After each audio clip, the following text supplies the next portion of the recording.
I mean, obviously, in a strange complimentary way, I've had someone who wants to buy Motorbase, and now you all know that it's Sean Hollenby with Pete Osborne. Pete had actually tried the end of last season, 2019, but I was already in the middle of the new cars and everything, so we couldn't really agree what we wanted to agree. And they came back with a plan this year in September, and we started talking again, quite a lot of talking, going through various aspects of Motorbase, what we do, how we work. And in the end we came to a number that I quite liked, and we agreed a deal. And that was very, very hard. But I've got a big birthday coming up next year, and I want to do some different things. I want to enjoy myself on some other projects, and in particular I want to do some racing. And I think that Motorbase, from my point of view, I've done a lot with it ever since we created it. When I started in the very beginning, and then obviously along the way Ollie Collins joined me in 2010, I think, with the last BMW year. 2009, sorry Ollie, 2009. You suffered that long.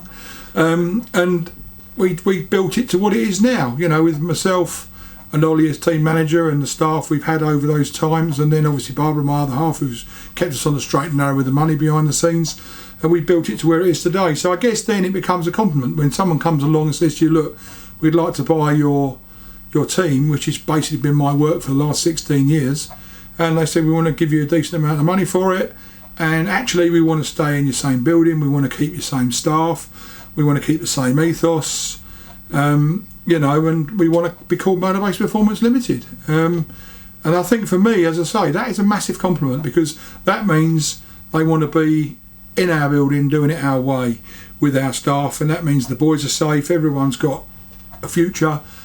I've got a future to do other things with Barbara and go off and do some stuff we want to do, and life goes on at Motorbase Performance.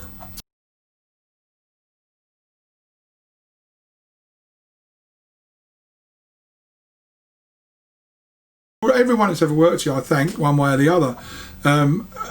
Some of them have been characters, some of them have been a pain in the arse, some of them are still here being characters and a pain in the arse, but at the end of the day, generally speaking, we've had great crews year in, year out.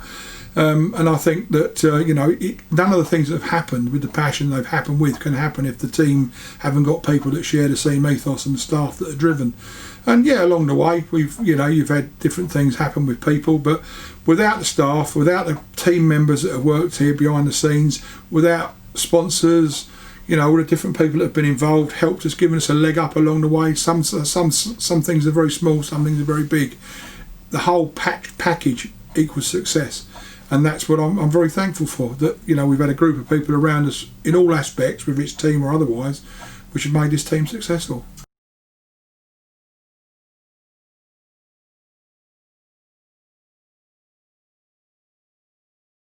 For the first part of the year, once this all comes out, I should be staying around and helping them get ready for the new year. But then I should get out of it their way, and they then run it their way. But as I said at the beginning, it's a massive compliment that they want Motorbase Performance. And it's nice for me that I haven't got to be the one pushing it on there. I've left a good sound base, a good structure of staff, people, procedures, and a legacy that I hope they will grow and ensure goes bigger and bigger. And obviously the car, the Focus, I've left them a very, very good car. Yeah, touring car rounds, if Mr. Gow lets me in, he probably won't. He'll probably make me wait at the gate. I have to revert to dirty taxis as a youngster, cut a hole in the fence. But if he lets me in, then I shall be around and making sure and helping where I can with the team to make sure it all stays the way it should. But the new owners will have their own ways of doing things, and that's fine with me. They pay for the privilege, as they say. So yeah, I should join Mike Jordan in the historic world, have a bit of fun there, retire into that like he did. He retired from touring cars, doesn't do a lot nowadays. But yeah, no, I'm going to enjoy driving my Mustang and a few other bits, and I dare say Mr. Kane and I will be out there having a bit of fun. And I've got a few other things on the go, and when I'm ready I'll be able to talk about them. But for now, I'm going to make sure this team's ready for the new season. I'm going to make sure my Mustang's ready. Let's hope this COVID thing goes away and everyone gets to start enjoying British touring cars again. The fans return, because the place has been weird without people around it, and it's part of it without people there attending, cheering on, loving, hating, whatever goes on. And without the people there, the atmosphere goes, the feeling goes, the passion goes. So let's inject the passion back in. Let's get rid of this bloody COVID thing. Get everyone back in there. Get the circuits healthy again through their gates. Get Mr. Palmer happy. And let's crack on with some bloody good racing.